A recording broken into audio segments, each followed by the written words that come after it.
Chapter 47. The Sage's Seal Contention 2. Ed Rothstaylor has value to us. Quote, there is a lot of food at the meal. Princess Phinia, who has a small appetite, left most of it uneaten, but the dining table is always extravagantly laid out as a matter of royal prestige. Such waste is distasteful, but with her status, she cannot have a modest meal either, so her feelings are complex. After finishing her meal, Princess Phinia headed towards the student council building in the professor's district, looking for an appropriate bench. A wooden bench with a table near the plaza. There could not be a better place to bask in the sun. She had only sat down for a moment when her servants quickly brought a parasol to shade her and used the ready tea set to boil water with magic and promptly prepared hot tea. He may know something about the internal affairs of the Rothstaylor family. He's playing ignorant now, but with the right persuasion, he might speak. And if coaxed further, he could even act as a spy sent to the Rothstaylor side. Quote, Claire boldly spoke to Princess Phinia, who was sipping her tea with poise.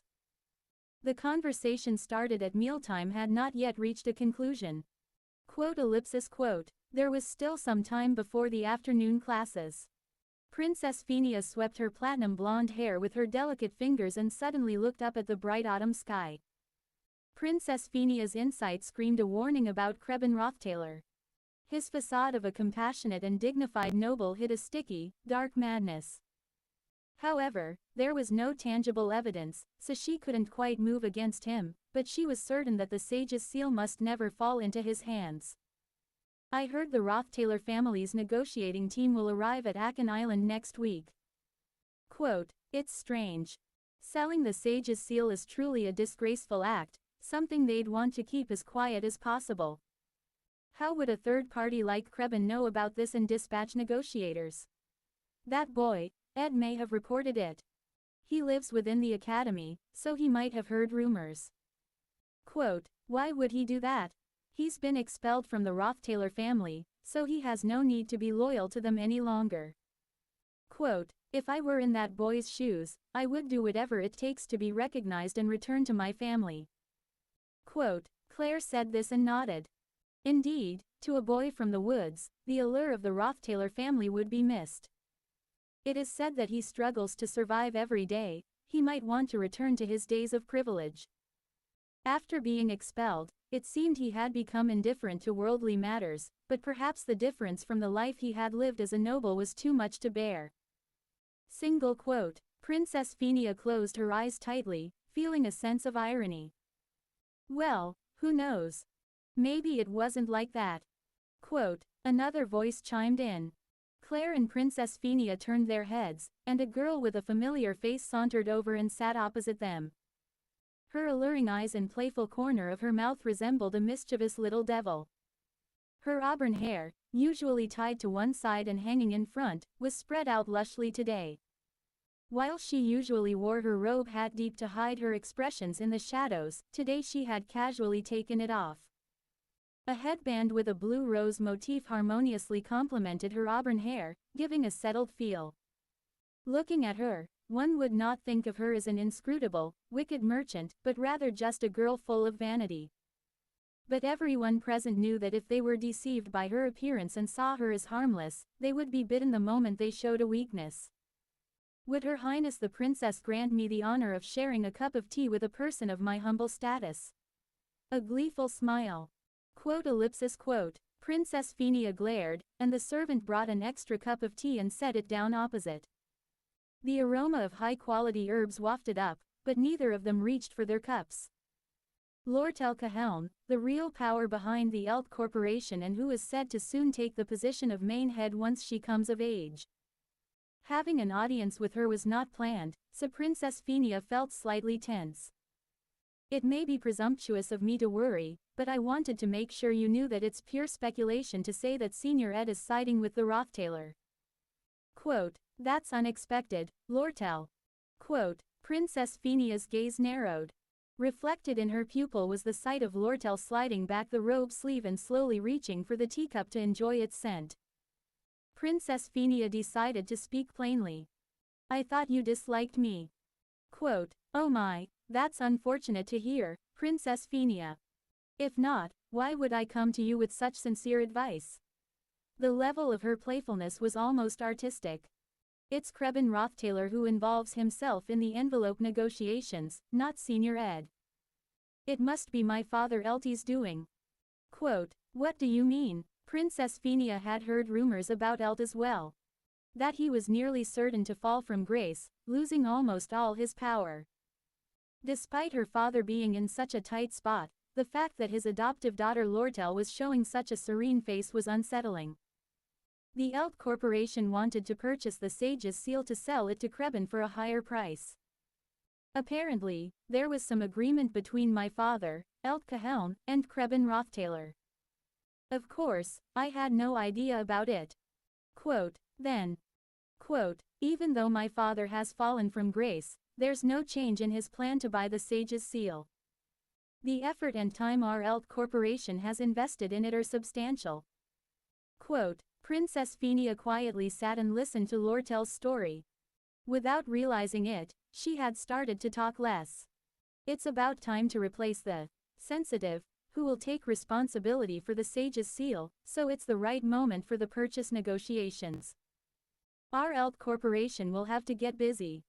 If we're not careful, the Rothstaylor family might snatch the envelope away. Quote, that's strange. Isn't the Elt Corporation ultimately planning to sell the Sage's seal to the Rothstaylor family after purchasing it? It seems like the interests of the two groups align, so why does it appear that the Elt Corporation and the Rothstaylor family are competing to acquire the envelope? That is, because I have no intention of selling the envelope to the Rothstaylor family. My current situation is a bit special, and it's better for me not to get too close to the business associates associated with my father. Quote, Princess Phinia was at a loss for words. After all, it was my father who agreed to sell the envelope to the Rothstaylor family, not me. And since it was a highly confidential agreement, appealing to the Elt Corporation now wouldn't do much. That's why Krebin Rothstaylor personally stepped into the envelope negotiations. Quote, why are you telling me this internal information? Because the enemy of my enemy is my ally. Quote, with that, Lortel smiled faintly, her eyes closed. Only those who needed to know were aware of the college's financial pinch and that the sale of the Sage's seal was under consideration. She never imagined that she would be told everything, including Elt Corporation's intentions and the position of the Rothstaylor family.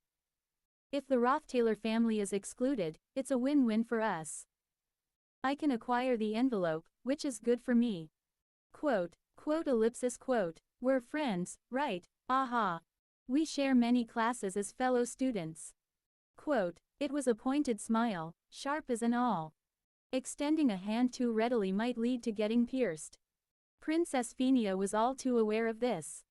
Lortel Cahelm and Princess Phinia alias Chloral, it's as if they stand on opposite sides of a mirror, and likely they will never understand or recognize each other until death. Besides, I had some concern that poor Senior Ed might suffer unreasonably. Perhaps it's worry as a junior. Quote, you're worried about him. Wouldn't it be unfair for someone who's already started a new life after leaving their family to suffer misconceptions about siding with the Rothstaylor family? Princess Phinia's gaze narrowed once again. The girl would never act out of pure goodwill to help someone, so it seemed certain that there must be an ulterior motive to her defense of Ed. Still, that boy definitely has value. Quote, at the present, the only person who might even vaguely know the inner workings of the Rothstaylor family is Ed.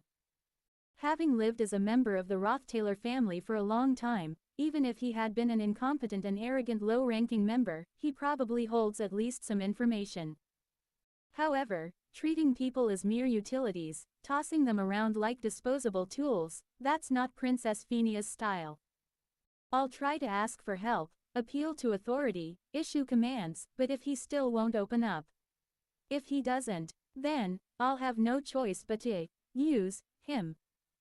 Quote, Princess Phinia, the benevolent princess known for treating everyone with dignity, won't always lose sight of reality for the sake of idealism. When necessary, she will cool her heart. She was not unaware of that fact. Having heard Princess Phinia's answer, Lortel suddenly stiffened her expression, then abruptly raised her hand and slapped the robe hat back on. Hiding her face in the shade, she bowed her head and intermittently shivered her body. Lortel Cahelm, what was that response? Was she lost in thought? While Princess Phenia stood dumbfounded, Lortel kept her head down for a long while. Suddenly, an ornate pigeon flew in and perched on Lortel's shoulder. Yet, Lortel continued to bow her head before eventually reaching out to the pigeon. "Oh, from the headquarters, a message." With a trembling voice, Lortel struggled to continue speaking, but when she finally lifted her head, Princess Phenia was momentarily disconcerted, and Claire next to her felt her blood surge. Lortel had been forcefully holding back laughter. The notion of deceiving and using others. Quote, unable to hold back, Lortel continued. Whom are you referring to? You cretin. This insolent. How dare you, before Her Highness in such a place? Princess Phenia. Quote, although Claire was enraged, Lortel boldly cut her off. Lortel Cahelm had already finished assessing Ed Rothstaylor as a person. Though he might be in a tough position, she couldn't imagine that Princess Phenia, who had lived like a flower in a greenhouse, would manage to use him to her advantage. Normally, she would laugh at Princess Phenia's fruitless efforts from behind the scenes. Princess Phenia. For this matter, we're allies, aren't we? For now, we need to push the Rothstaylor family out of this Akan Island as a common enemy. So I really want to give you genuine advice.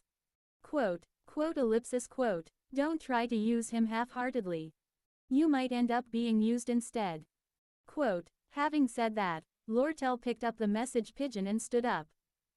Why are you leaving, Lortel? I have an appointment with someone. I came all dressed up, but the robe ruined my hair. Sigh. It's also impolite to disturb your rest any further, Princess, so I shall take my leave. Quote, Lortel offered a polite farewell. May peace be with you. Quote, go on. Quote, okay. Quote, Phenia didn't enjoy asserting her authority, but that was certainly rude. Although she wasn't in the best of moods, there were too many other matters on her mind. Above all, Lortel's attitude towards Ed seemed to have drastically changed. Typically, Lortel would show at least outward respect to her superiors, but she always had a tendency to weigh the worth of the other party. And there was already enough confusion regarding Ed Rothstaylor's true intentions and assessments.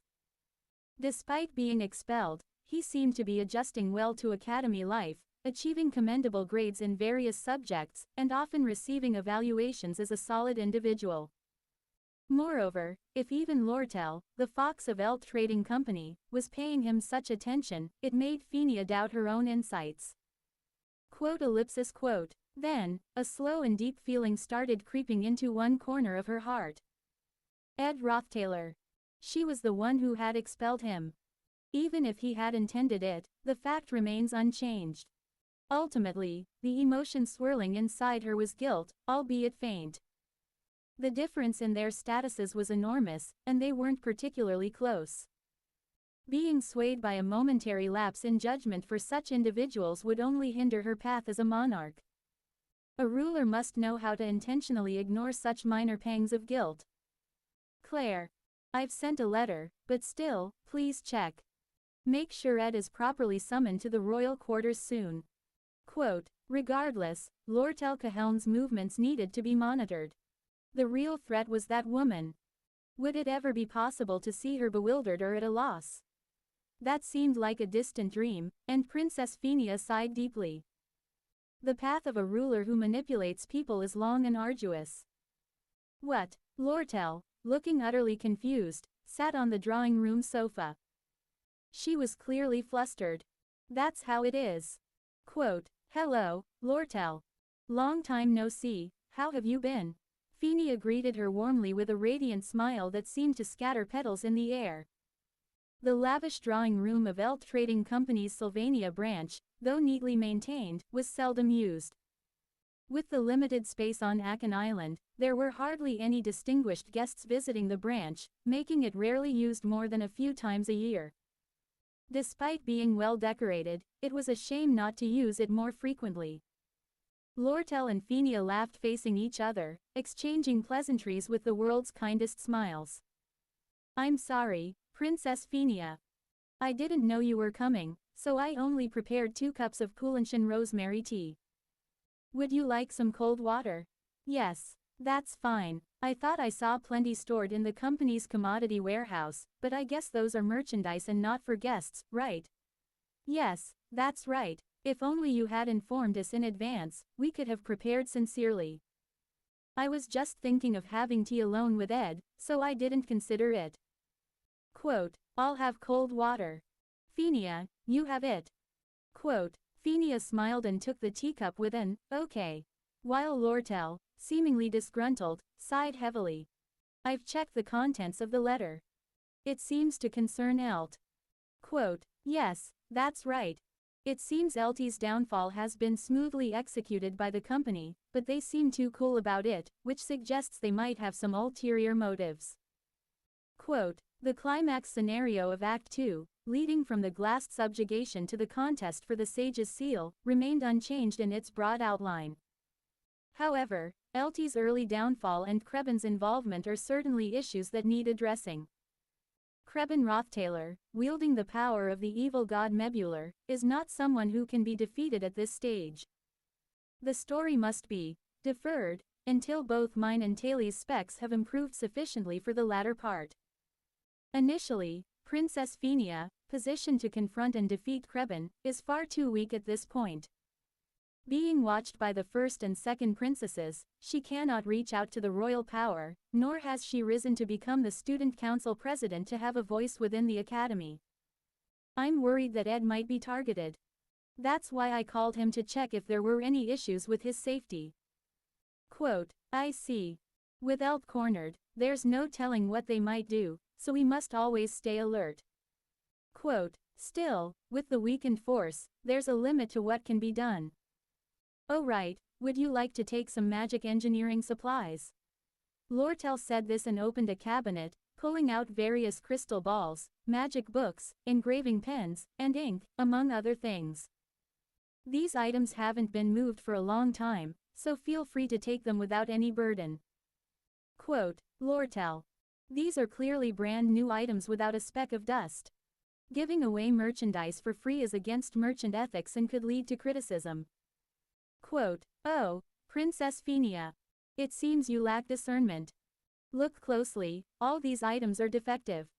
Quote, Phinia grumbled as she went to the display cabinet to check each item. The crystal ball had a tiny crack, the pen was slightly broken at a corner, and the magic ink packaging was slightly opened and leaking. It's obvious you made these defects on purpose. How can such shiny items have these flaws? Well, that's not for me to judge. Ultimately, what matters is whether the items can be sold, right? Quote, and whether they can be of help to Ed is also important. Quote, as Lortel spoke, Phinia was left speechless. It's nice of you, but it feels wrong to accept these for free. I haven't even paid for the last batch of magic engineering supplies.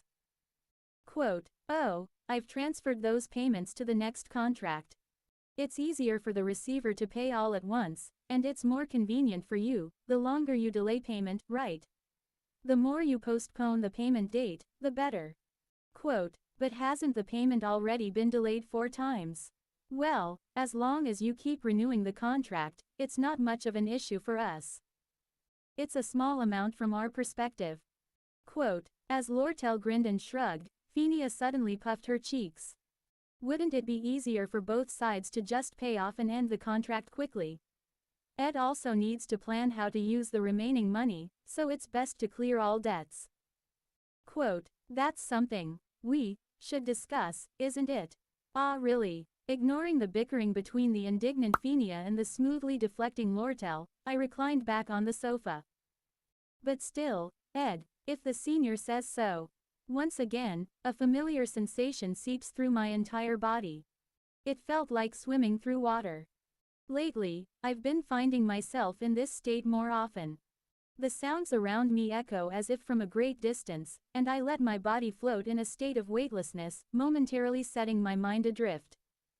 Considering it, There's still a heap of tasks waiting for me even after visiting the elk trading company. I need to pack up the jerky I dried before Lucy gets to it. The cabin needs another round of cleaning too. It's the final cleanup before bringing in chairs, desks, and bed frames. I also have to make a mattress for the bed.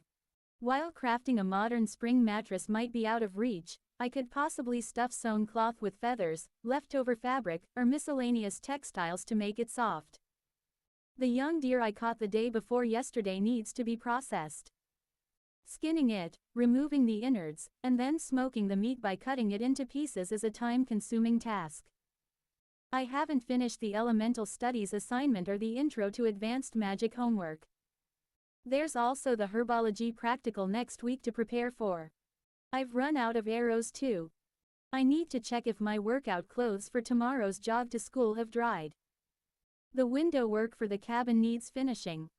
Before winter arrives, I need to stock up on more firewood. I must also find a way to preserve food throughout the winter. It's crucial to find a method to procure proper winter clothing. Ed, Sr. As I slowly organize my tasks, the drowsy feeling envelops me again. Sinking into the sensation of swimming through water, I felt myself gradually sinking into the sofa. Ellipsis. Ellipsis, ellipsis. You are falling into a state of altered consciousness. Closing square bracket. That person seems to have gotten his act together compared to before. He quietly attends classes, diligently completes assignments, and then heads home. Kicked out of the dormitory, I wonder how he's managing to live. It must be hard to find decent accommodation on such a secluded island, especially without a penny to his name. Surprisingly, he's quite good at studying. A real hard worker. I didn't want to get too close because I remembered him being annoying in the past, but you have to admit he's diligent and follows a strict routine. Was he really that bad of a person? Maybe my perception has softened over time. I occasionally see him in class, and he doesn't say a word. Truly, it seems he's only focused on his studies. What a surprise. Could he have been a decent person after all? No matter how well someone pretends to have changed, they can only keep up the act for up to a month. Usually, they revert to their true nature after about a month, but he's been living this unbelievable lifestyle in that camp for almost half a year. Quote ellipsis quote. In the royal quarters, private bedroom. Princess Phinia sat alone at her grand personal table and sighed deeply. Is it finally time to truly acknowledge it? His diligent fishing at the camp, his unwavering response during the glass subjugation, the students' testimonies that he's solely focused on his studies, and Lortel's warning not to judge him hastily.